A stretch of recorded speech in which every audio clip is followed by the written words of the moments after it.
Bonsoir à tous, bienvenue à la Cité du Vin. On est très heureux de vous accueillir ce soir pour une nouvelle conférence des Vendanges du Savoir, donc qui est organisée par l'ISVV, l'Université de Bordeaux et l'Université de Bordeaux-Montaigne. Donc ce soir, on est ravis d'accueillir Stéphanie Marchand-Marion, qui est professeure en chimie du vin à l'ISVV et qui va vous parler de l'intelligence artificielle. On va se demander si l'IA en sait trop sur les vins. La conférence va durer environ 1 heure et vous aurez l'occasion ensuite de poser toutes vos questions. De même pour les personnes qui nous suivent en ligne sur Zoom, vous pouvez nous poser vos questions par écrit. Donc voilà, je vais laisser la parole à Éric Girohéro qui va présenter cette conférence et je vous souhaite une bonne soirée. Merci. Merci. Je vais représenter Stéphanie puisque tu as déjà été présentée. Donc, professeure à l'Université de Bordeaux, chercheuse à l'Institut des sciences de la vigne et du vin et notamment en œnologie, professeure en œnologie, et qui travaille sur l'analyse sensorielle, la composition chimique des vins, les analyses moléculaires, et qui travaille sur, alors je regarde ma fiche, chromatographie en phase gazeuse, c'est comme ça qu'il faut parler, et en phase liquide. Voilà. Et donc tu travailles sur la composition des vins, l'atypicité des vins, et donc la question, c'est la question aujourd'hui que tu vas traiter aujourd'hui, c'est est-ce qu'il y a une typicité des vins, une signature de la typicité des vins, une signature moléculaire des vins. Et ce travail, tu l'as réalisé en utilisant donc l'intelligence artificielle, en collaboration avec l'Université de Genève. Le professeur Pouget, à l'Université de Genève, c'est le laboratoire de neurosciences, si je ne m'abuse, à l'Université de Genève. Donc voilà, donc c'est un peu la question qu'on t'a posée, c'est est-ce qu'il est possible aussi d'utiliser l'intelligence artificielle pour reconnaître la signature des vins? Eh ben, Stéphanie, est-ce que tu peux nous répondre à cette question? Tu as 1 heure pour ça. Merci. Je te remercie, Eric. Alors, je ne vais peut-être pas répondre à cette question tout de suite, mais on va discuter un peu de l'intelligence artificielle d'une manière générale et puis de voir on va aussi discuter des apports qu'elle peut avoir dans le domaine du vin, de la vigne, jusqu'au verre que vous avez sur vos tables. Donc, bonsoir à tous. L'intelligence artificielle, aujourd'hui, on ne la connaît pas si mal que ça. On connaît une version qui est une version peut-être créative, probablement récréative de l'intelligence artificielle au travers de tous les logiciels qui sont aujourd'hui un accès plus ou moins libre, moyennant parfois un abonnement, et qui nous permettent de créer des choses, de créer des images comme j'ai fait ici, en créant une image à partir de la Cité du Vin que j'ai un petit peu modifiée. Alors c'est vrai que c'est l'intelligence artificielle, et pour ne pas le citer, OpenAI, qui a ChatGPT en fait, qui a créé cette image. Mais, et je le répéterai tout au long de cet exposé, de cette soirée, c'est moi qui ai écrit le prompt. À qui appartient cette image? Est-ce qu'elle appartient à ChatGPT? Est-ce qu'elle appartient à l'architecte de la Cité du Vin? Est-ce qu'elle m'appartient à moi parce que j'ai écrit prompt? Je ne sais pas, et ça c'est un des points importants aujourd'hui de l'utilisation de l'intelligence artificielle. L'intelligence artificielle, ce n'est pas quelque chose qui est si récent que ça. Au XVIIe siècle déjà, les gens aimaient à admirer un automate qui s'appelait le Turc mécanique et qui était supposé jouer aux échecs et analyser le jeu d'échecs. Et ça fascinait, les gens se déplaçaient, venaient de loin pour observer ce Turc mécanique, cet automate. Bon, en réalité, c'était un fake, c'était faux, puisqu'il y avait un joueur d'échecs qui se plaçait sous la table et qui, lui, posait les pions et programmait le Turc mécanique pour que, avec un algorithme, et ça c'est un mot sur lequel on reviendra pas mal, ce qu'on appelle maintenant un algorithme, donc l'automate pouvait bouger les pions. La vraie naissance de l'intelligence artificielle, c'est probablement la moitié du XXe siècle.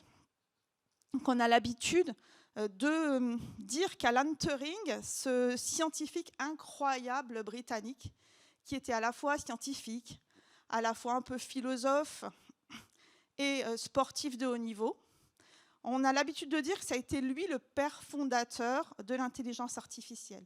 Alors c'est vrai qu'il a été une des pièces les plus importantes de l'équipe de scientifiques, mais pas que, qui a permis de décoder la machine Enigma, c'est-à-dire la machine qui était responsable des codes de l'armée du Reich pendant la Deuxième Guerre mondiale. À l'issue de cette Deuxième Guerre mondiale, il a proposé vraiment, il a mis sur papier dans cet article de 1950 paru dans Mind, c'est lui qui a posé les fondations. Et c'est lui qui a commencé à dire « Oui, les machines un jour seront capables de réfléchir par elles-mêmes ». Donc c'est en ça qu'Alan Turing est probablement une clé de voûte dans la construction de ces logiques d'intelligence artificielle. Mais avant toute chose, c'était un mathématicien spécialiste des algorithmes. Alors pour la petite histoire, c'est vrai qu'il est aussi très célèbre parce qu'il a eu une destinée extrêmement romantique. Homosexuel, il a été un peu persécuté par les gouvernements de l'époque après la guerre, et puis il a fini par se suicider. La légende raconte qu'il s'est suicidé en croquant une pomme cyanurée, comme Blanche-Neige, dont il était absolument fan. Donc ça donne une dimension très romantique à ce personnage-là, mais probablement sans son intelligence, on serait allé moins vite dans la conceptualisation de l'intelligence artificielle. Et certains historiens disent aussi que sans son intelligence, la Deuxième Guerre mondiale aurait peut-être été un tout petit peu plus longue. Ensuite, l'intelligence artificielle a subi un certain nombre de saisons. Alors on parle d'hiver et de printemps de l'IA qui se sont succédés. Les travaux ont progressé. Vous vous souvenez peut-être, pour certains d'entre vous, de la victoire de Deep Blue, qui est un logiciel de jeu d'échecs programmé par IBM contre Kasparov. Donc ça, c'était un premier progrès. Ça a été le premier fait d'armes, peut-être grand public, de l'IA. Et puis ensuite, au cours du temps, l'intelligence artificielle a battu, qui s'appelait Watson, a gagné à Jeopardy. Et puis, plus récemment, l'IA a gagné au jeu de Go contre les meilleurs joueurs, sachant que le jeu de Go est probablement le jeu pour lequel il y a le plus de combinaisons possibles, donc il nécessite la plus grande puissance de calcul. Alors pourquoi les choses ont été aussi lentes entre les années 50 et aujourd'hui? Tout simplement parce qu'il y a eu des coups d'arrêt qui étaient dus à la disponibilité de la donnée, ou alors tout simplement à la puissance de calcul des ordinateurs. Alors comment ça fonctionne cette histoire d'intelligence artificielle? Ce sont tout simplement des algorithmes qui permettent de reconnaître des choses, de faire des corrélations, d'établir des groupes entre des individus qu'on appellera la donnée. Donc ici, par exemple, je vous ai proposé plusieurs photos de fleurs et de fruits que j'ai soigneusement détourées. Enfin, en fait, j'ai vaguement détouré ces fleurs et ces fruits. Je les ai tous mis à la même taille. Et une première version de l'intelligence artificielle que l'on appelle machine learning, qui est un traitement algorithmique de l'information, pourrait être capable, en apprenant ce que c'est qu'une fleur et ce que c'est qu'un fruit, de catégoriser les fleurs avec les fleurs, les fruits avec les fruits. On entend parfois aussi parler de deep learning, apprentissage profond. C'est en fait la même chose, sauf que l'on va rajouter des couches. Donc on parlera de réseaux de neurones à ce moment-là. Donc on va rajouter des couches de statistiques qui, les unes après les autres, vont venir traiter le signal. Dans le cas du deep learning, on a besoin d'énormément de données. Et puis on peut par contre travailler avec des données qui ne sont pas pré-travaillées par l'humain. Ici, dans ce cas-là, j'ai proposé des images,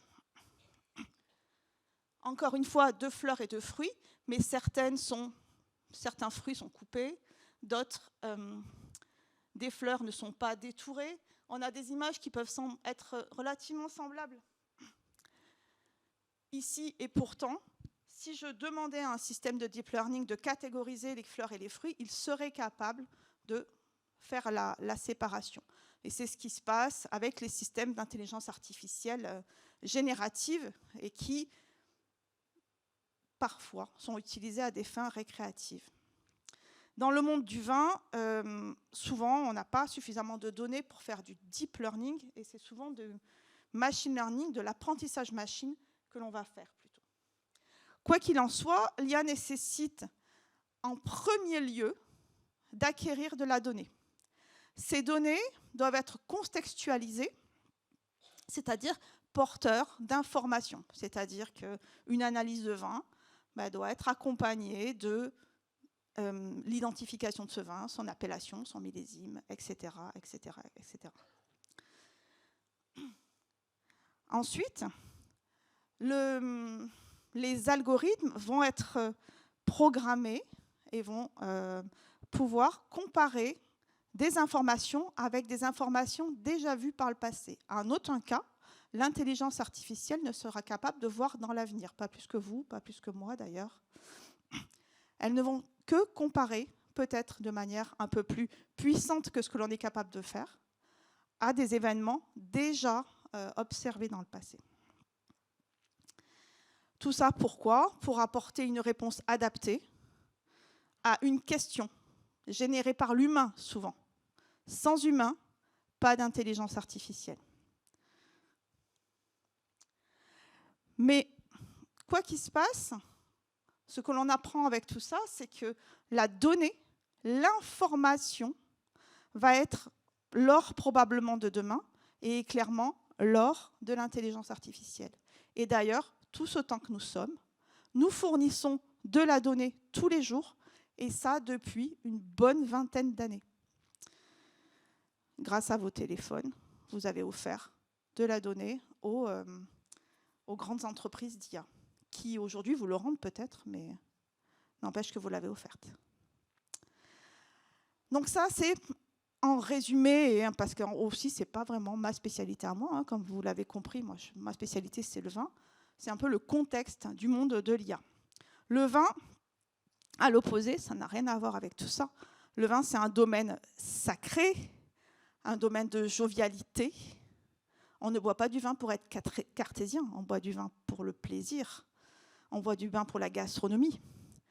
Le vin, c'est aussi tout un monde patrimonial.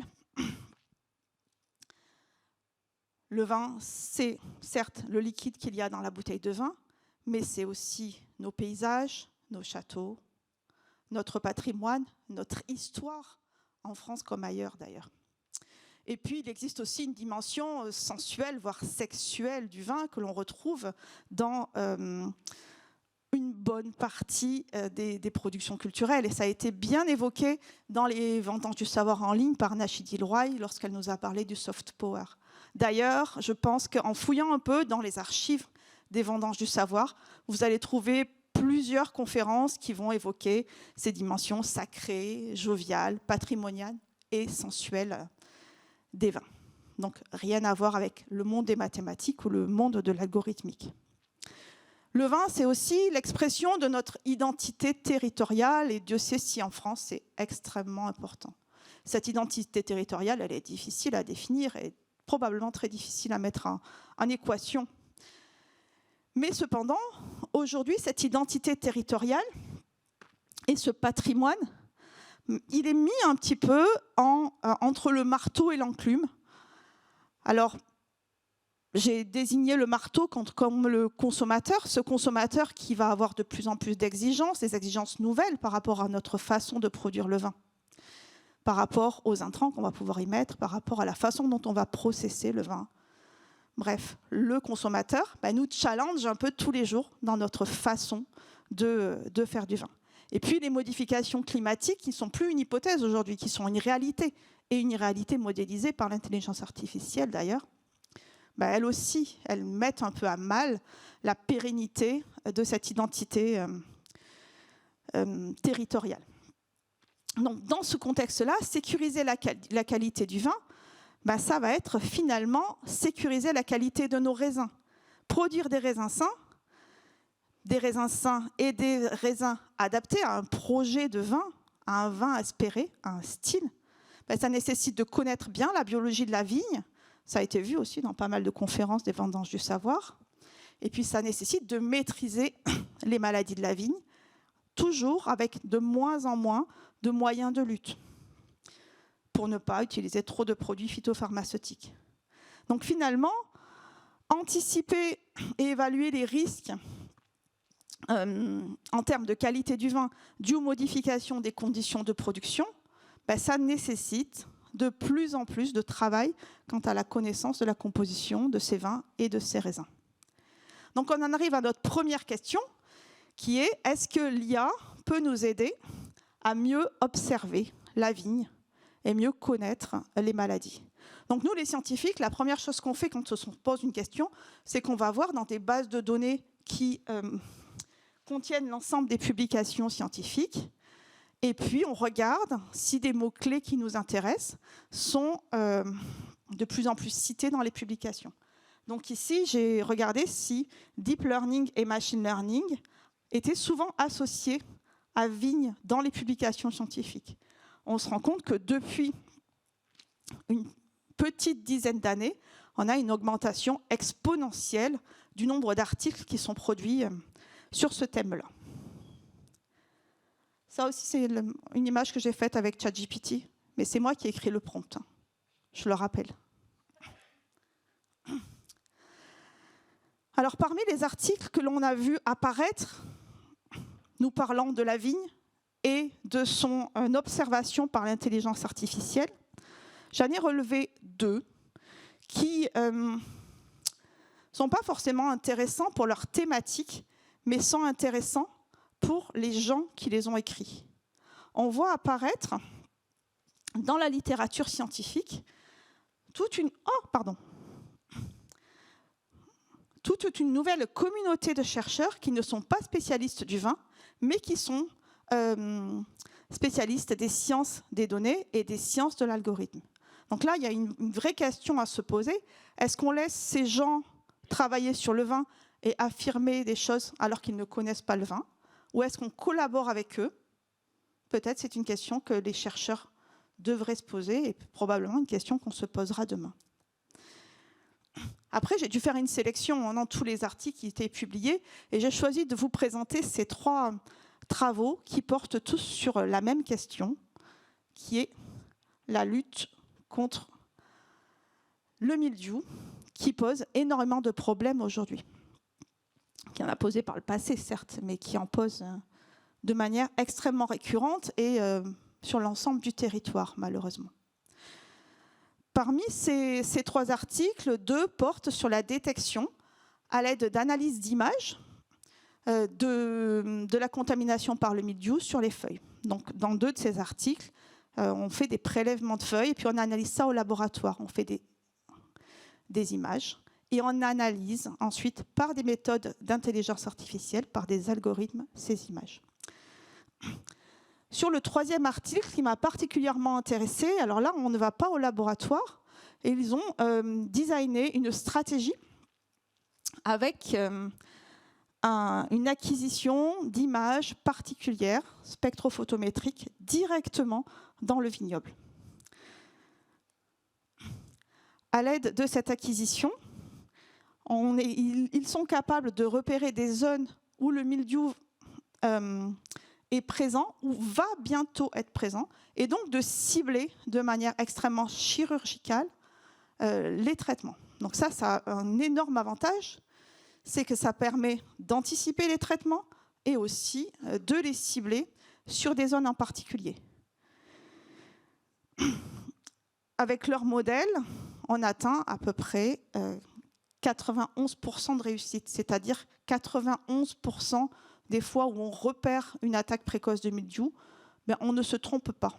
Mais ça veut dire qu'on se trompe quand même 1 fois sur 10. Ma question à moi, c'est finalement, qu'est-ce qui se passe si on se trompe? Tout ça, c'est extrêmement intéressant. Moi, je trouve que c'est fabuleux d'un point de vue personnel, mais je me pose la question du caractère,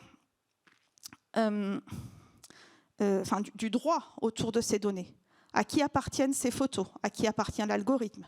Et si on se trompe? Si on rate des zones de contamination et qu'on perd de la récolte, que se passe-t-il? Je ne sais pas. Ce que je sais, c'est qu'il y a quand même aussi tout un tas de start-up qui travaillent sur ces sujets, et c'est peut-être qu'ils vont nous amener à répondre. Mais il est vrai que du point de vue du droit, il n'y a pas grand-chose qui concerne la question du droit, de l'intelligence artificielle et de l'agriculture. Un autre point, vous l'avez compris, c'est la question financière. Est-ce que ce genre de technique va être accessible à tous? Probablement pas, quand on voit le prix des investissements. Est-ce qu'un jour ça sera démocratisé? Est-ce que ça va creuser la frontière entre les exploitations qui ont les moyens et celles qui ne l'ont pas? Je n'ai pas de réponse à vous apporter. Vous allez voir, je n'ai pas beaucoup de réponses à vous apporter de toute façon ce soir. Mais c'est une question qu'il va falloir ouvrir et c'est une question sur laquelle la profession va devoir travailler. Et puis le dernier point, c'est la question écologique. Toutes ces acquisitions de données n'ont pas un impact écologique neutre. Bien au contraire, ça demande des grosses puissances de calcul, des serveurs extrêmement puissants. Bref, c'est un point à prendre en compte dans notre façon de travailler. Un autre article qui m'a pas mal intéressée, c'est un article qui porte sur la détermination de la maturité. Donc l'idée est encore une fois d'acquérir des spectres en prenant des images, des spectres spectrophotométriques, on ne va pas forcément rentrer dans ce détail-là, en prenant des images de grappes, et les algorithmes sont capables d'analyser ces spectres et de déterminer si les grappes sont mûres ou non mûres. Donc, elle les classe dans 2 catégories, grappes mûres, grappes pas mûres. Alors moi, j'ai un petit problème quand même avec ce genre de travail. Je trouve ça très intéressant et je pense que dans le futur, ça serait très intéressant. Mais moi, je ne sais pas ce que ça veut dire grappes mûres et grappes non mûres. Parce que la maturité de la baie de raisin, ce n'est pas seulement la maturité de la pellicule ou la maturité du pépin. C'est un alignement en fait de caractères. Alors on parlera pour les techniciens de maturité phénolique, la couleur, les polyphénols, de maturité technologique, l'acide et le sucre, ou de maturité aromatique, c'est-à-dire l'arôme qu'a la baie de raisin lorsqu'on la croque. Et puis en plus, d'un vinificateur à l'autre, on va pouvoir peut-être avoir des intentions différentes par rapport à cette notion de maturité.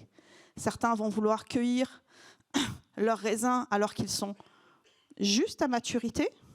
D'autres vont vouloir attendre un peu en fonction du style du vin qu'ils veulent produire. Donc, oui, il y a des travaux qui impliquent l'intelligence artificielle dans la connaissance de la maturité des grappes de raisin, mais probablement il va falloir développer ça, et certainement pas de manière disjointe des vinificateurs et des gens du vin. Je suis désolée, j'ai oublié de traduire tout ça. Vous adaptez. Pardon. Donc à la question, est-ce que l'intelligence artificielle nous permet de mieux observer la vigne? Probablement. Il y a des avancées importantes qui sont faites, en particulier en termes de détection des maladies. Cependant, ces travaux ne doivent absolument pas être disjoints de la profession. On doit continuer à s'interroger. Et puis aussi, il va falloir se poser la question du cadre légal. Peut-être que l'année prochaine ou dans 2 ans, quelqu'un viendra présenter une autre conférence sur ce point-là, parce qu'on aura avancé. L'intelligence artificielle peut-elle nous aider à mieux connaître le vin? Deuxième question. Alors là, encore une fois, moi, je suis allée voir un peu ce qui se passait du point de vue de la littérature scientifique. Et encore une fois, on observe une augmentation exponentielle des travaux au travers du monde depuis une petite dizaine d'années. Alors, j'ai fait une sélection, bien évidemment. Mais je voulais vous parler d'une publication qui est pour moi fondatrice, qui date de 2019 et qui a été faite à Bordeaux par mon collègue Tristan Richard. Et Tristan, ça a été peut-être un des premiers à se dire on va analyser tout un tas de composés sans se poser la question de l'intérêt énologique ou de l'intérêt organoleptique de ces composés. Et j'étais la première à lui dire « Tristan, ne fais pas n'importe quoi quand même. S'ils n'ont pas d'intérêt énologique, ces composés, pourquoi tu les analyses ?» Et là, il m'a dit « Fais confiance, je vais te sortir quelque chose. » Et effectivement, avec un traitement statistique, à l'époque, on n'appelait pas vraiment intelligence artificielle, mais ça reste de la statistique complexe, et à l'aide de composés qui, a priori, n'avaient pas d'utilité énologique, comme par exemple la proline, il était capable, par la statistique, de séparer deux groupes de vins, Bordeaux et non Bordeaux, montrant ainsi la spécificité de nos vins de Bordeaux dans cet ensemble de vins. Tiens, il me manque une diapo. Bon, c'est pas grave. Et de la même façon, il a aussi été capable de séparer, c'était dans l'autre diapo qu'on a retiré, les vins issus de la rive droite et de la rive gauche de la Garonne. À partir de ces travaux, on s'est dit, tiens, peut-être qu'on ne regarde pas les résultats d'analyse du bon œil. Et peut-être qu'en progressant dans le traitement statistique de ces résultats, il pourrait nous informer d'autres choses. Et c'est en ça que, pour moi, ces travaux de Tristan sont des travaux fondateurs. Alors après, ils ont été largement repris. Les mêmes analyses du vin ont été utilisées bien plus tard, en 2024 et 2025, pour travailler sur l'authenticité des vins, et en particulier, il y a ce travail qui est sorti récemment sur l'authenticité des vins de Xérès, qui est extrêmement intéressant. Et là, la statistique est devenue intelligence artificielle. Mais la frontière entre statistique et intelligence artificielle, elle n'existe pas. C'est juste une évolution, en fait. Donc, cette intelligence artificielle, aujourd'hui, peut être utilisée pour travailler sur l'authenticité du produit. Alors, je ne vous ai pas du tout parlé de tout le travail qui est fait sur l'authenticité du packaging par l'analyse d'images, mais c'est aussi un champ qui est extrêmement développé et extrêmement intéressant. Par contre, il y a assez peu de travaux sur purement les procédés de vinification et leur traitement par intelligence artificielle. Alors pourquoi? Je ne sais pas.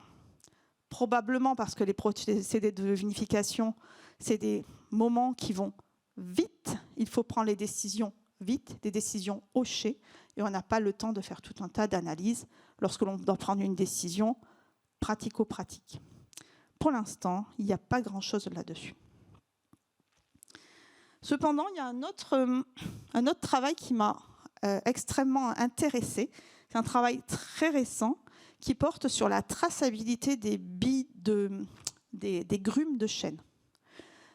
Je ne sais pas si vous êtes déjà promené dans des les vu des arbres coupés, et vous avez peut-être vu cette petite étiquette en plastique qui est apposée sur les grumes de chêne ou les autres troncs.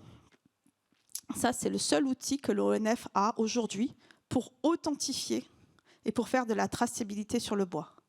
Donc les conséquences, pour nous, en énologie, sont importantes, parce que les essences de chêne vont avoir des comportements différents en tonnellerie, et surtout vont livrer des composés différents au vin qui va être contenu dans les barriques. Donc connaître l'origine des grumes de chêne avec précision, c'est un enjeu énologique et un enjeu de tonnellerie très important. Donc cette équipe de l'Université de Lorraine et de l'ONF est aujourd'hui capable, par une simple photo prise avec un smartphone, d'identifier comme une carte d'identité, comme une empreinte digitale, une grume de chêne, et de relier ça à tout un tas de données comme, par exemple, leur essence, la forêt dans laquelle ils ont été coupés, la date de coupe, etc. Et ce, malgré le brunissement de la tranche au cours du temps. Donc ça, c'est un outil qui n'est pas forcément lié au vin au départ, mais qui sera demain extrêmement utile pour nos connaissances en termes d'origine des bois, des barriques avec lesquels on travaille.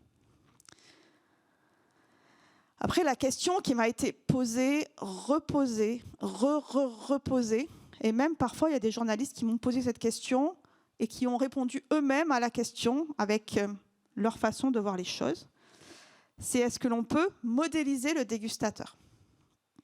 Vaste sujet.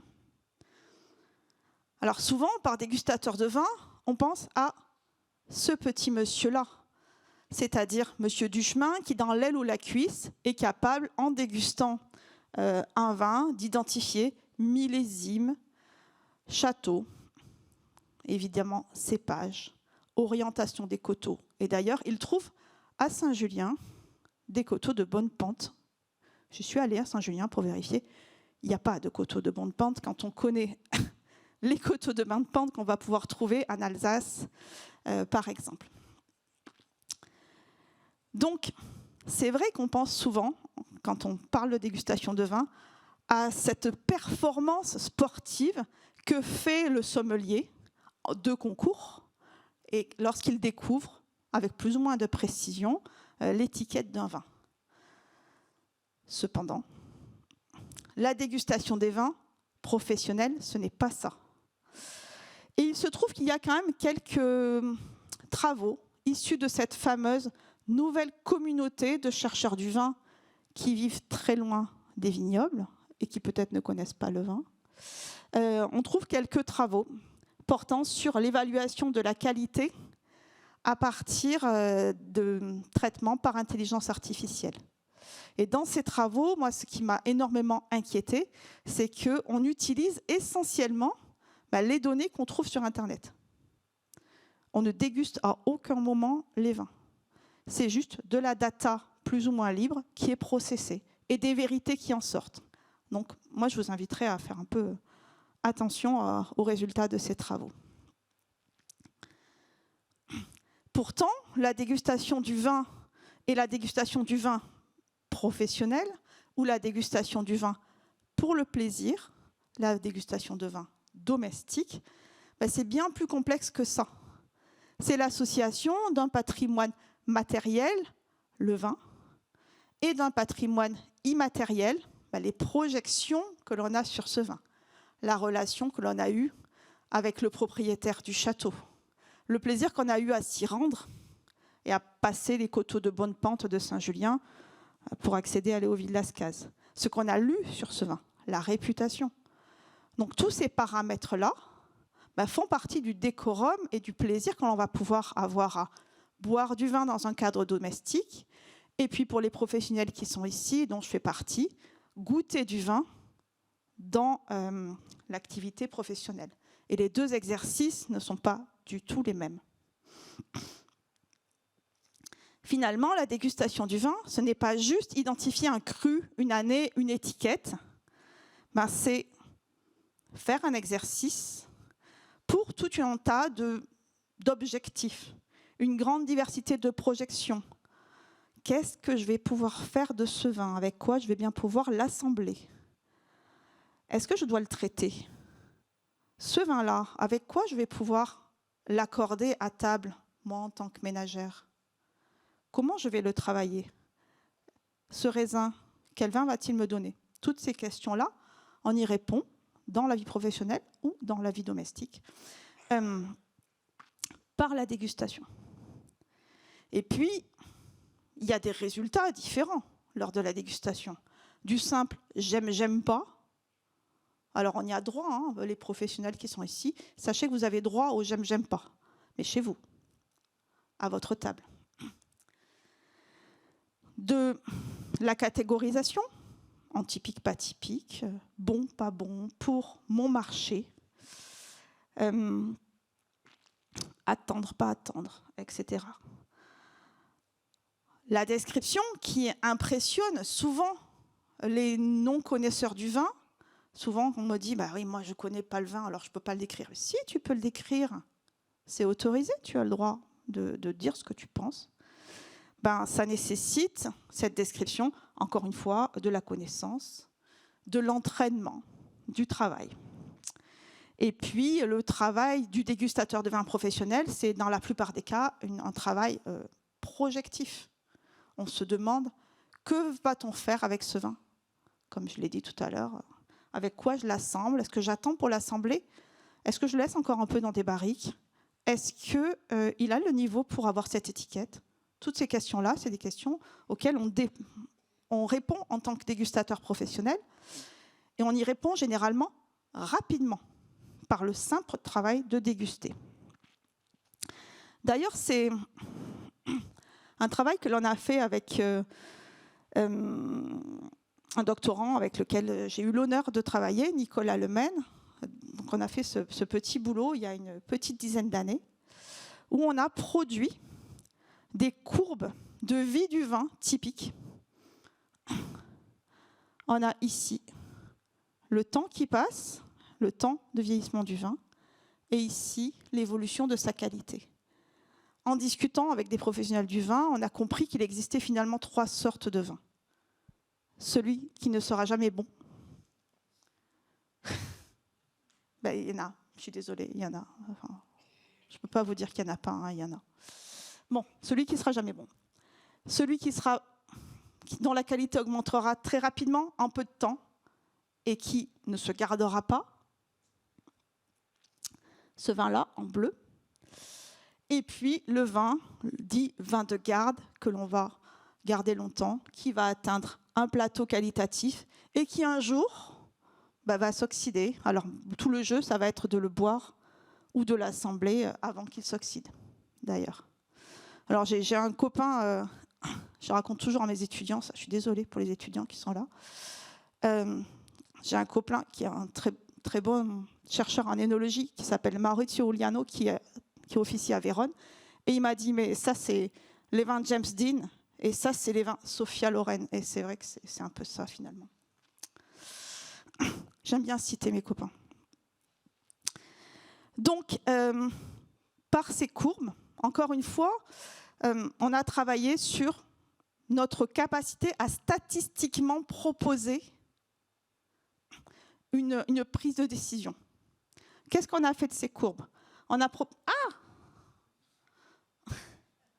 proposé à des dégustateurs formés à leur utilisation de positionner les vins sur les courbes et ensuite, par un jeu de statistiques et d'algorithmes, encore une fois, on pouvait dire oui, significativement, ces vins sont dans cet état-là.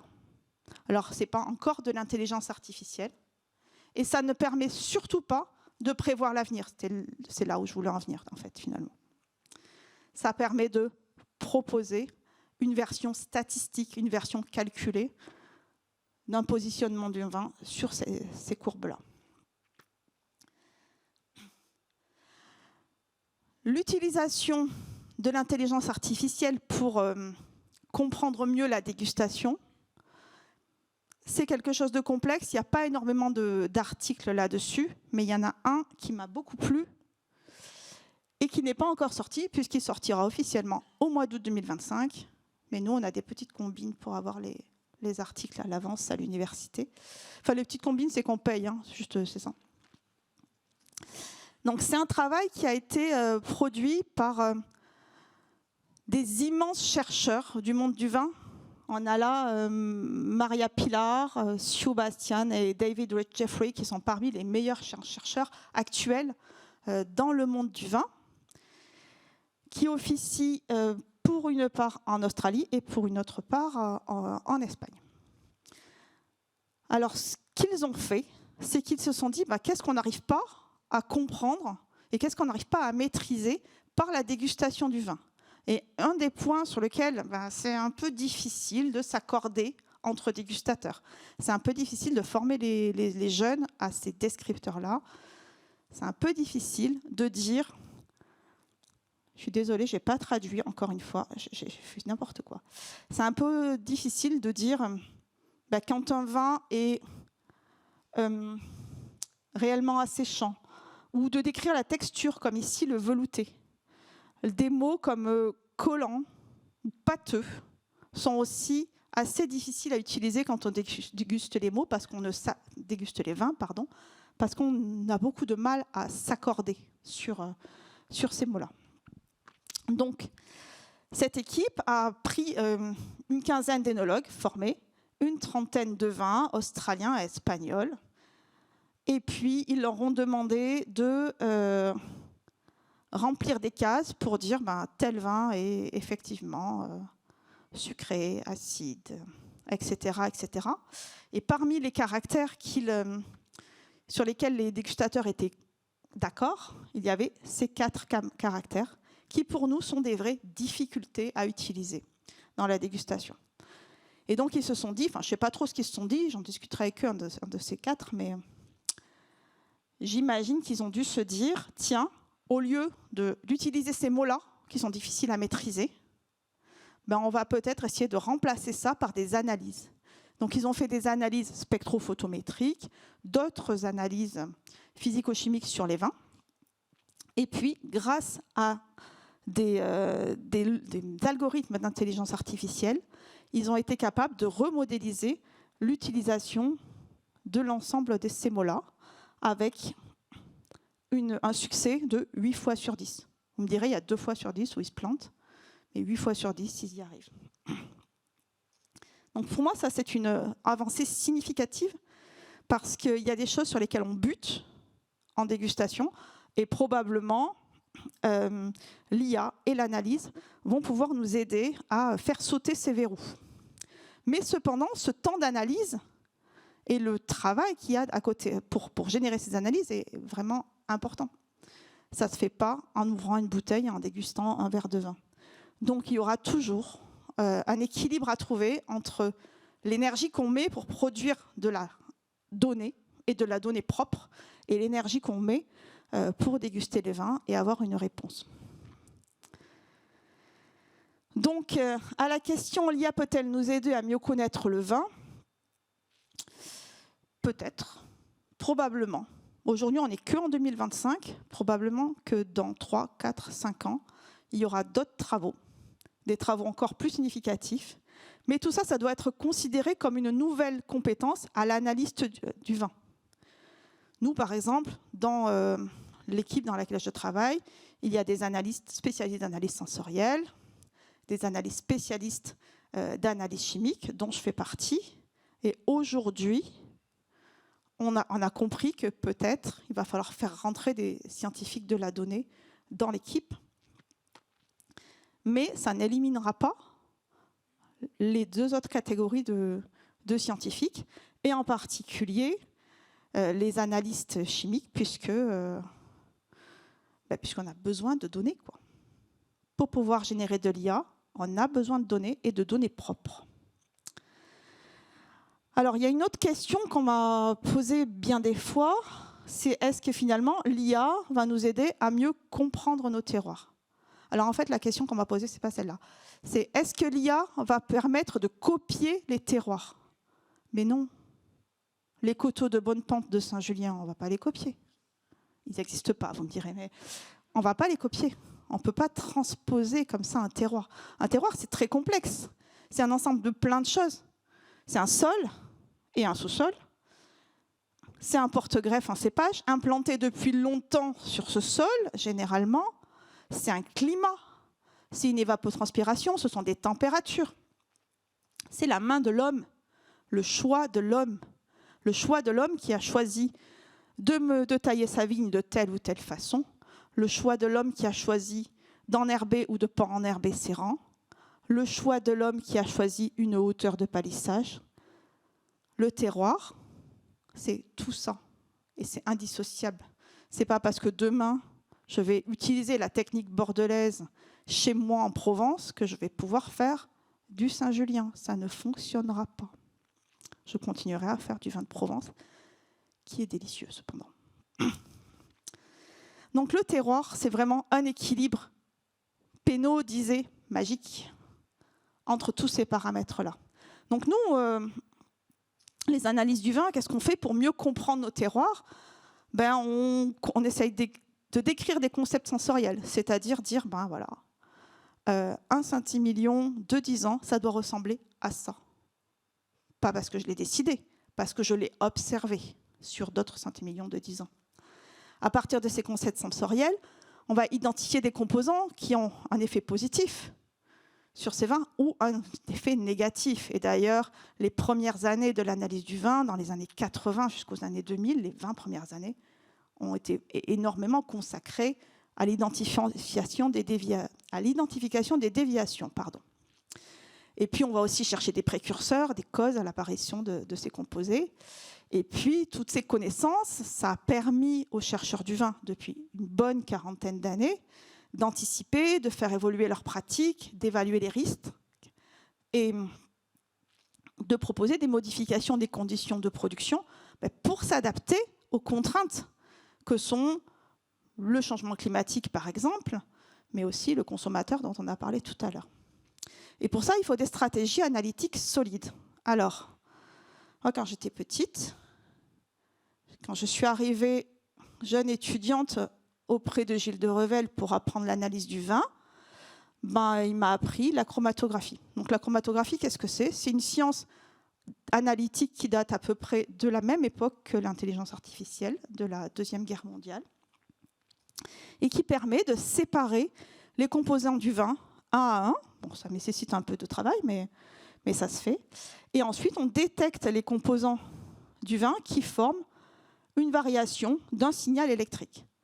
Alors, je vous ai résumé la situation très rapidement. Les malheureux qui, parmi vous, ont subi mes cours à l'ISVV ont eu la version en 6 heures. Mais bon, là, on va résumer en disant, voilà, chaque composé donne un pic chromatographique qui va nous donner une information sur la quantité de composés.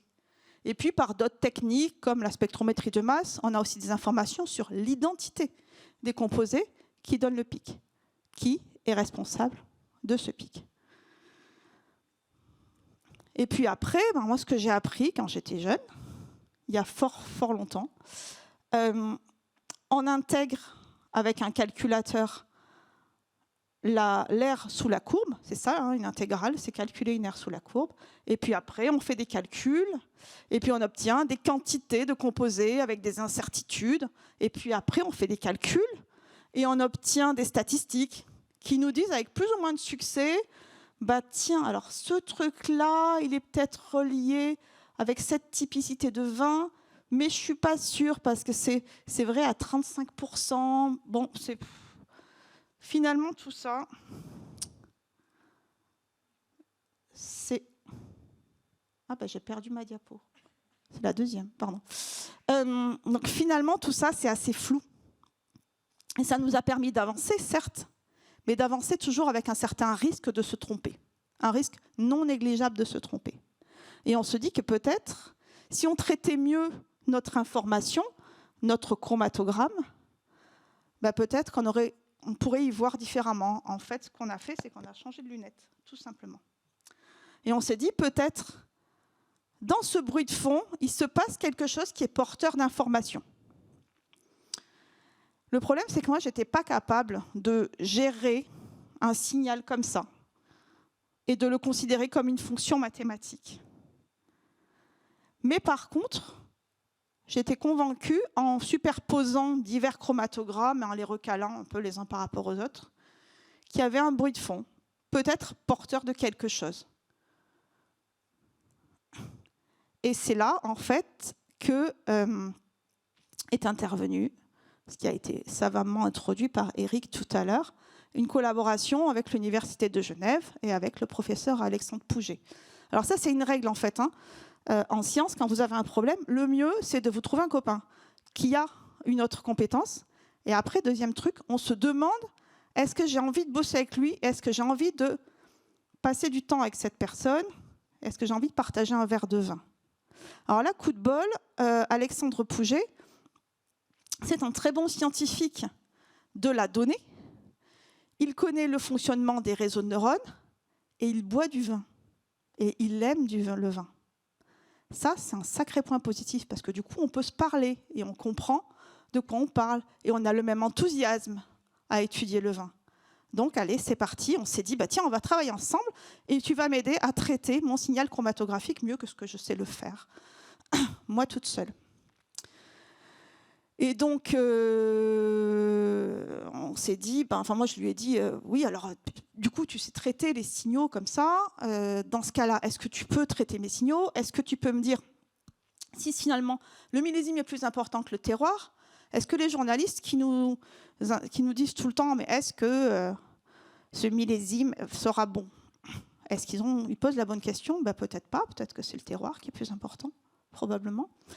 Et puis, si tu y arrives, est-ce que tu peux me dire quelle partie du chromatographe me permet de séparer les millésimes ou le terroir? Je ne sais pas. Donc, il a commencé par me dire, attends, on va voir. Tu détends, tu ne poses pas 12 questions à la fois. On va regarder ce qui se passe. Et après, on rediscute. Donc, j'avais des vieilles données dans le laboratoire. Enfin, on avait des vieilles données avec Justine Laboirie, qui travaillait avec moi à l'époque. Et ce que j'aimais dans les travaux de Justine, c'est qu'on avait un plan expérimental bien carré. Alors nous, les analystes, on aime bien les plans expérimentaux bien carrés, avec le même nombre d'échantillons d'un côté que de l'autre. Alors qu'est-ce qu'on avait comme plan expérimental? On avait des vins issus de 7 châteaux, et qui correspondaient à 12 millésimes, et c'était des vins déjà vieux quand on les a analysés, qui avaient déjà une bonne dizaine d'années quand on les a analysés. Et ces vins avaient été analysés avec 7 stratégies analytiques différentes. Donc 7 systèmes de chromatographie différents. J'avais 7 chromatogrammes par vin. Donc ça faisait pas mal de données déjà. Pas suffisamment pour faire du deep learning, mais ça faisait pas mal de données. Et puis on avait du coup les teneurs de plein de composés pour tous ces vins. Mais on pataugeait un peu dans la semoule avec Justine et on n'arrivait pas à sortir vraiment une information prégnante de l'ensemble de ces teneurs. Donc, parmi les 7 méthodes qu'on avait utilisées pour faire ces 7 chromatogrammes, j'en ai choisi 3. Alors, je les ai choisis comment? Je les ai choisis parce que ça correspondait à des méthodes de préparation du vin différentes. Pour pouvoir faire de l'analyse chimique, on est obligé de maltraiter un peu le vin. Parfois, on lui met un solvant dedans et puis on l'agite avec un agitateur très fort pour essayer de faire passer les composés volatiles dans ce solvant. Parfois, on lui met du sel. Et les gens détesteraient quand ils verraient ce qu'on fait au très bon vin dans les laboratoires. On met du sel et puis on fait tremper un petit polymère, puis on agite et on chauffe à 40 degrés en agitant le vin. C'est terrible, je sais, mais ça permet d'extraire les composés volatiles.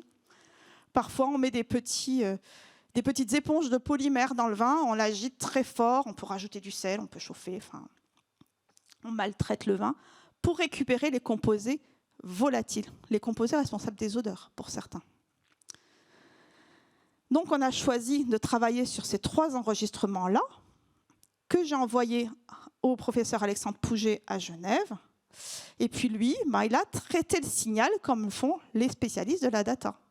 Il a normalisé le signal, il a fait des statistiques, il a regardé si, dans cette nouvelle fonction mathématique qui était issue de mes travaux, des travaux de Justine aussi surtout, on était capable de trouver des informations semblables dans des vins issus de ce plan expérimental. Donc, il a essayé plusieurs systèmes d'intelligence artificielle, plusieurs algorithmes, mais pas des choses révolutionnaires, des algorithmes connus, robustes. Et puis, il a entraîné son algorithme à la reconnaissance de mes chromatogrammes. Et ensuite, il a proposé une projection de l'ensemble des informations dans un plan 2D. Bon, cette projection, ça permet quoi? Ça permet de rien prouver, c'est juste ça permet de visualiser les choses. Et un 21 décembre, il m'a envoyé ça par mail. Et alors, je vous raconte la petite histoire. Et il m'a dit, l'ouvre pas, on ouvre un zoom, et puis je veux voir ta tête. Donc, j'ai ouvert un zoom, et il m'a dit, ouvre le fichier que je t'ai envoyé. Et il a vu ma tête. Et il a vu que j'étais très étonnée, mais très contente aussi. Parce qu'il a été capable de rassembler des vins qui étaient issus d'un même cru. Alors, il y a des petites erreurs, ici, là, c'est certain. Il y a une version 3 dimensions de cette projection-là. Donc, en fait, ce nuage de points noir qui est là n'est pas dans la même dimension que celui-là. Donc ils sont bien séparés. Et en plus, chose qu'il ne savait pas parce qu'il n'avait pas d'idée de l'identité des vins, il a été capable de me dessiner la Garonne dans sa projection. Je dis, ça alors quand même, c'est un petit peu fort. Tu es capable, par des systèmes de traitement de données, de retrouver le terroir comprenant la main de l'homme, puisqu'il y a dans le Médoc des vins qui sont assez proches du point de vue terroir et du point de vue cépage. Et tu as même été capable, j'ai vraiment du mal, de dessiner la Garonne entre les deux. Je dis quand même, tu exagères parce que tu aurais pu me la mettre dans le bon sens, la Garonne. Donc,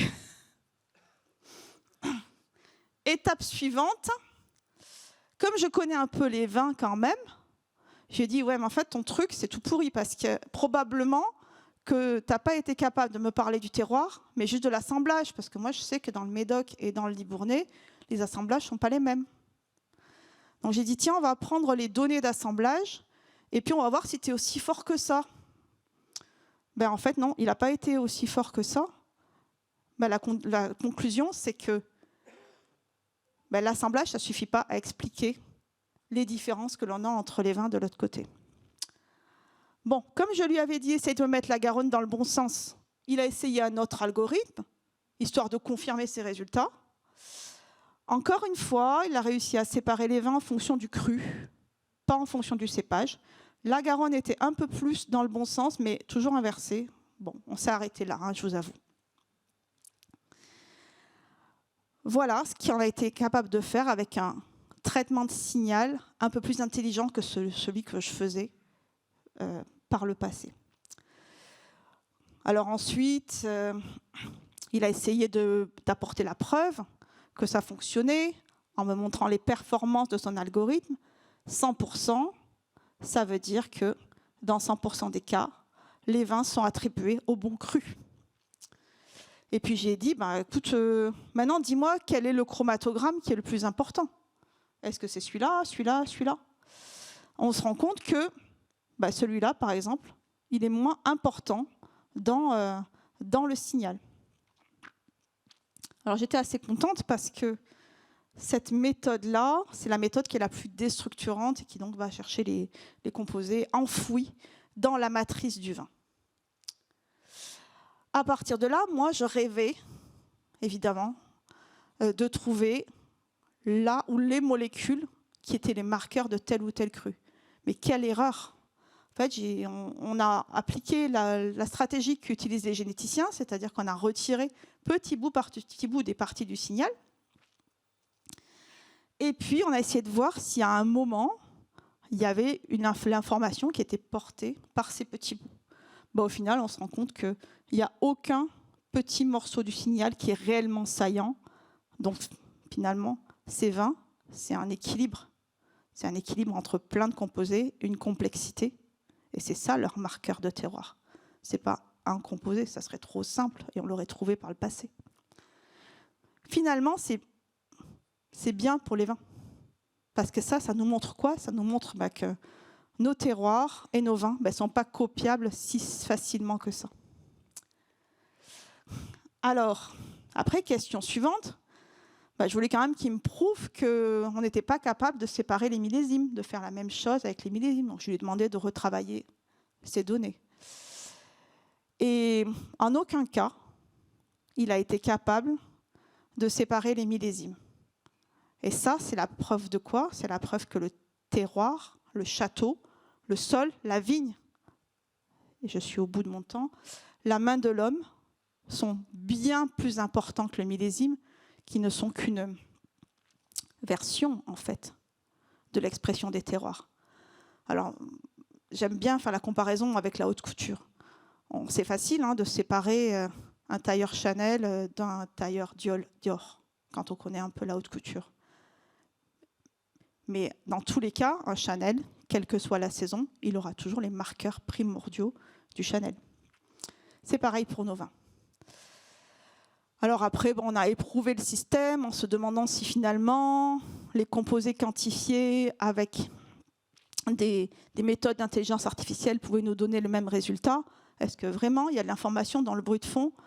Bah oui, là c'est tout mélangé. Hein. Donc effectivement, le bruit de fond est important. L'entièreté des composés du vin est important pour exprimer leur identité. Et tout ça, si vous voulez y revenir, ça a été publié dans Communication and Chemistry, qui est en open, en accès libre, donc vous pouvez le lire sans aucun problème. Et maintenant, ChatGPT peut même vous le traduire. Donc, en conclusion de ces travaux, on peut dire que finalement, on s'intéressait à quoi? Aux composés volatiles, pas tous odorants, mais aux composés volatiles du vin. Et on se rend compte que cette fraction volatile, elle est importante et elle permet d'en savoir plus sur l'identité du vin. Alors après, moi, je me pose toujours une question, est-ce que c'est la fraction volatile qui est importante ou est-ce que c'est ce que la matrice a bien voulu nous lâcher comme composé volatile? Ça, je vous reviendrai dans 10 ans pour la réponse à cette question que je n'ai pas. Mais ce qu'on a appris aussi, c'est que finalement, l'identité de nos vins, c'est une expression du terroir modulée par la main et les choix de l'homme et du vinificateur, modulée aussi par le millésime, et finalement juste patinée, peut-être révélée, par le passage du temps. Donc ça remet bien l'homme dans la question de l'expression du terroir.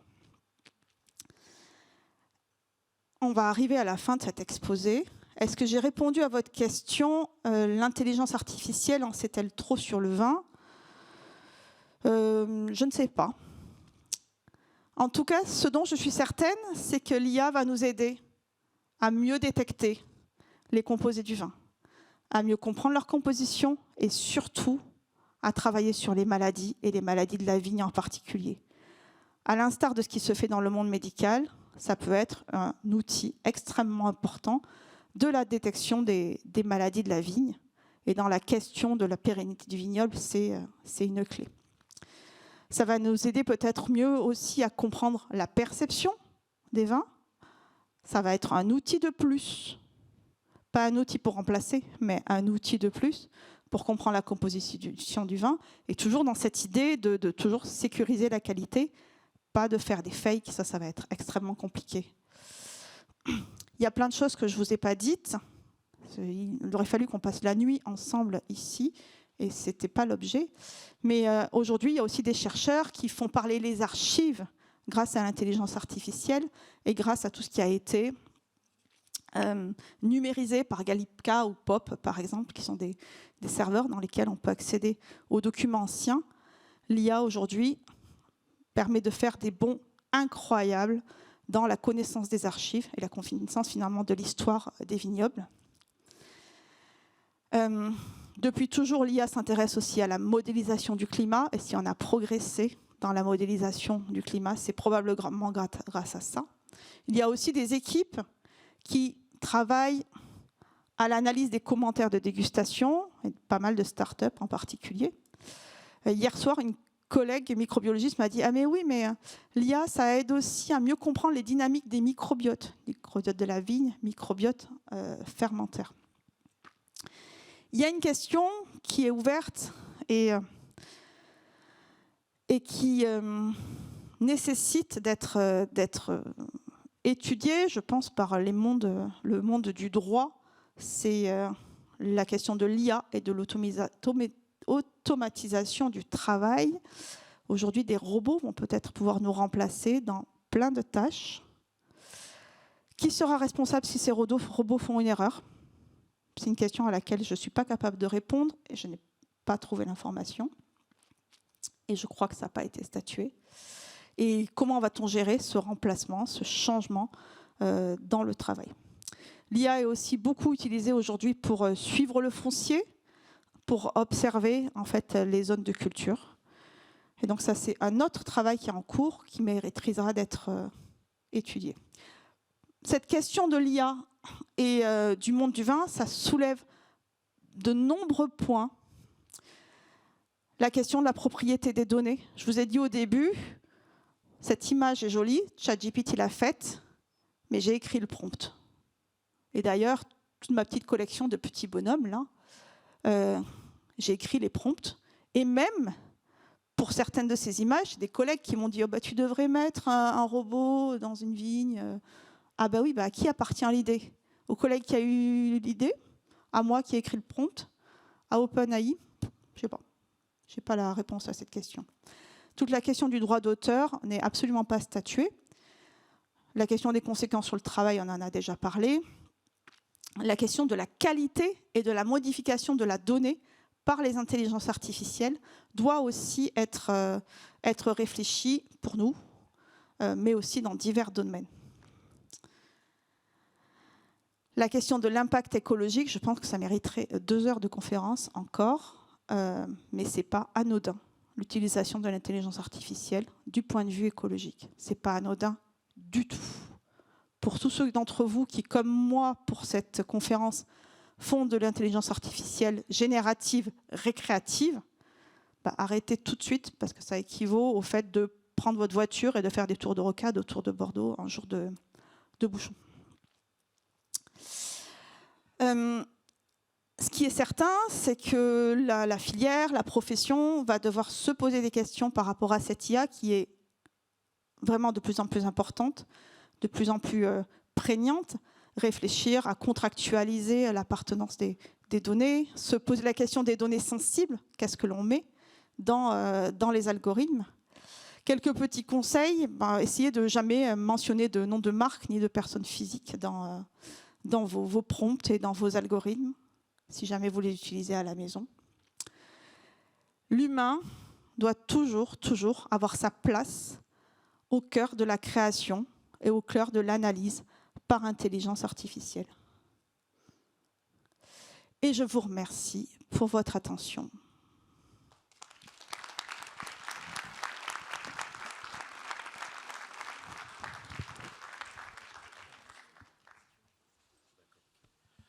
Merci Stéphanie pour cette présentation futuriste. Si vous avez des questions, alors est-ce qu'on a le ballon? Le ballon est prêt à être lancé pour les premières questions. Est-ce que vous avez des premières questions qui peuvent être posées? J'ai des questions en Zoom. Vous pouvez également poser des questions. N'hésitez pas. J'ai ma tablette et je pourrai les retranscrire. Donc, première question. On a quelqu'un ici, juste pour des petits conseils, si vous n'êtes jamais venu, bien parler dans le rond noir. Et si vous faites une passe assez lointaine, vous pouvez faire des entrepasses. Et faites juste attention aux caméras si vous faites une passe vers là-bas. Vous êtes prête?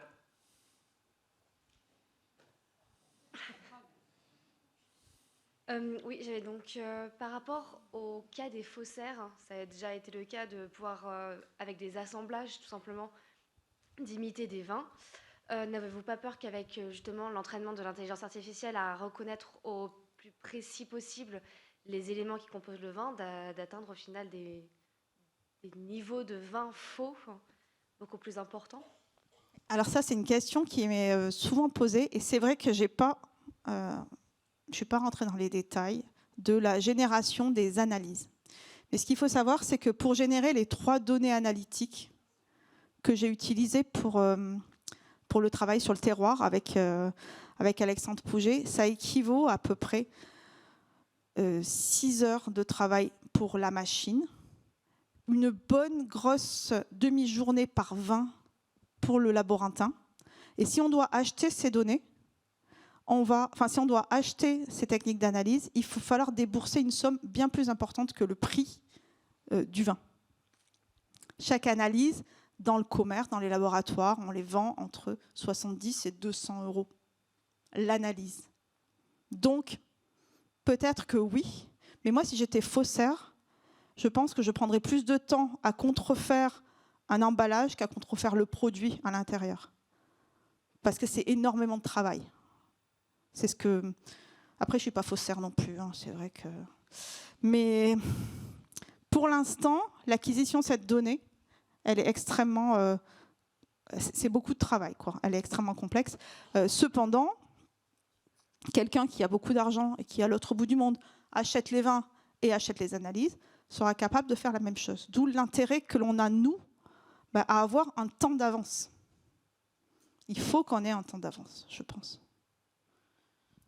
Je ne sais pas si j'ai répondu trop à votre question. Et d'ailleurs, sur les emballages, pardon, je continue, je suis désolée. Sur les emballages, il y a un énorme travail qui est fait. Alors avant, pour trouver des contrefaçons d'étiquettes de vin, par exemple, il y avait des douaniers qui formaient les douaniers locaux en Chine, par exemple, et des douaniers qui faisaient des observations de ce qu'il y avait sur les rayonnages de magasins. Aujourd'hui, grâce aussi à toutes les photos qui sont prises, il y a beaucoup des bases de données, d'étiquettes et de packaging qui sont bien plus importantes et mieux analysées qu'avant, et on arrive à retrouver des emballages contrefaits plus facilement. Merci. Une autre question?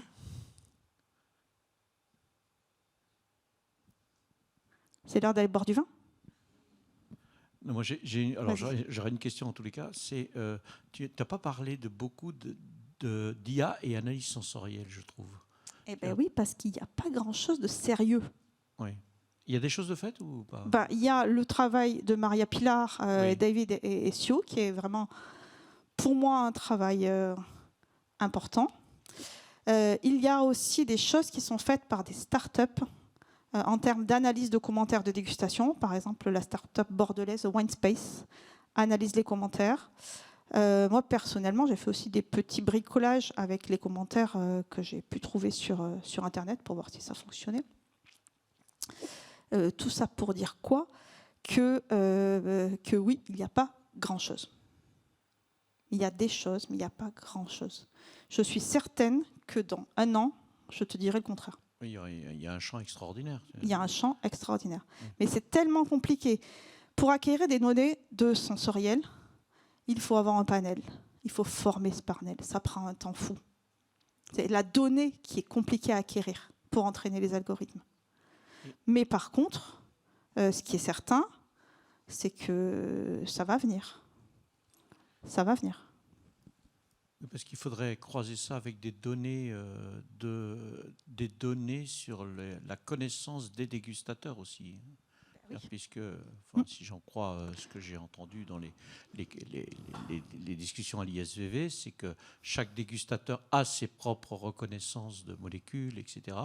Donc ses propres reconnaissances sensorielles. Et donc il faut connaître le dégustateur pour connaître aussi quel goût peut avoir un vin, etc. Et donc, exactement. C'est ce que dit tout le temps Sophie, et elle a raison. Hein, Sophie Tempère a tout à fait raison là-dessus. Et c'est pour ça que ce qu'elle dit tout le temps, et c'est pas la seule à le dire, hein, tous les analystes sensoriels du vin un peu sérieux du monde disent la même chose, c'est que un résultat de sensoriel doit être obtenu dans des conditions avec un panel que l'on a beaucoup formé. Donc c'est ça qui prend un temps dingue. Et en plus, on ne peut pas faire de deep learning. Pourquoi? Parce qu'on n'aura pas assez de données. Oui, pour voilà, l'instant. parce que le deep learning nécessite un grand nombre de données. Par contre, ce qu'on peut faire avec du deep learning, c'est l'analyse des commentaires qu'on va pouvoir trouver en ligne. Mais ces commentaires sont issus de tout et n'importe quoi. Mais oui, il y a des choses qui vont sortir bientôt, quoi.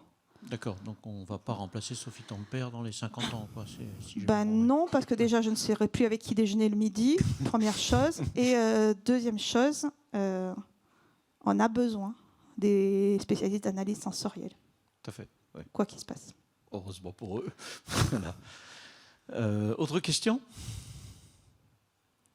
Alors, il faudrait passer le petit cube. Il faudrait vous envoyer voilà. Le cube. Merci. Oui, j'ai assisté à une étude avec des électrodes, par contre, sur la tête, en buvant du vin. Donc, comment ça sert bien au sensoriel? C'est pas réellement du sensoriel, mais mais oui, je pense que je vois de quelle. C'est une étude qui s'est passée à Bordeaux. Oui, je pense que je vois de quelle étude vous parlez. Temps, hein. Et donc c'était individuel, voilà. On le mettait dans une cabine avec des électrodes. Ah, c'est pas l'étude à laquelle je pense. C'est pas celle avec les capteurs là aussi. Oui, c'est celle-là aussi. C'est pas encore Sophie Tempère qui mesurait les émotions des consommateurs? Si, elle fait beaucoup de choses. Hein. Ouais. Oui, parce que je pense que c'est ça. C'est l'idée qu'on va mesurer l'émotion des consommateurs, voir un peu l'évolution de l'émotion en fonction de la dégustation, quoi. Là, mais probablement qu'il se passera quelque chose de ce côté-là pour le traitement de ces données médicales, en fait. Pour l'instant, ce n'est pas encore le cas, mais Il y avait des capteurs. revenez dans 2 ans, il y aura probablement des choses de faites. On prend la tension, on prend les... Oui. Ah, D'anticiper un peu ma question. Justement, je voulais savoir, est-ce que c'est un peu comme dans le domaine médical? Est-ce qu'on peut faire de gros progrès en cas de maladie, soit dans la vigne ou dans le produit fini qui est le vin, en croisant toutes ces données? Est-ce qu'on peut avoir un grand progrès dans ce domaine grâce à l'IA? sur la vigne, j'en suis persuadée. Même si c'est un investissement important. Mais sur la vigne, il y a pas mal de travaux. J'en ai présenté un, mais ce qui porte sur la question de l'analyse de l'image, des images prises par des drones, des images prises par satellite. Et par analyse par IA de ces images, on arrive à trouver des zones avec des vigueurs problématiques, des zones qui subissent des statuts hydriques déficitaires très importants, des foyers infectieux de manière très précoce. Et ça, c'est vraiment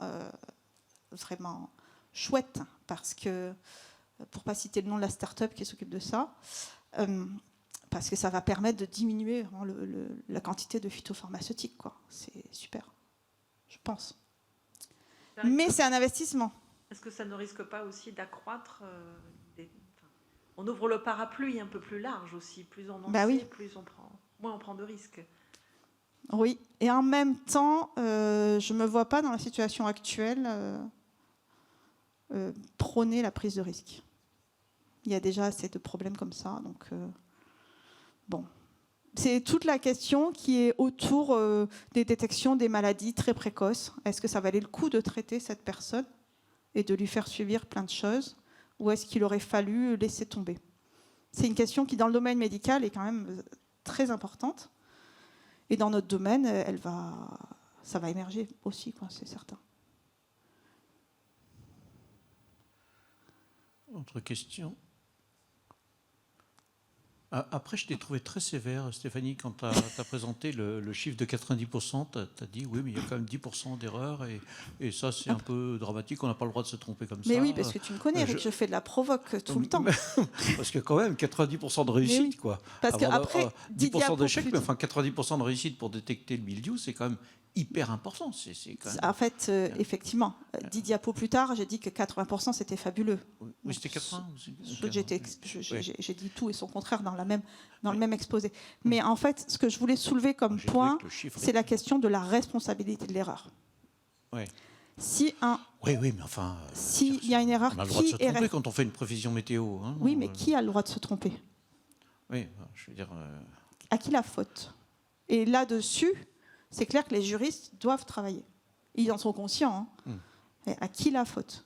Si je me plante, à qui la faute? Il y a aussi des capteurs qui sont sur des robots. Il y a l'association Robagri qui est positionnée à Toulouse, qui traite de toute la question de l'environnement juridique et des performances des robots qui se trouvent dans les vignes.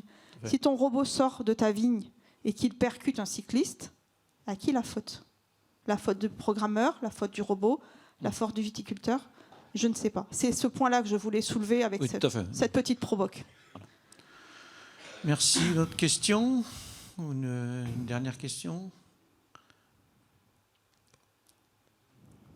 Non? Nicolas?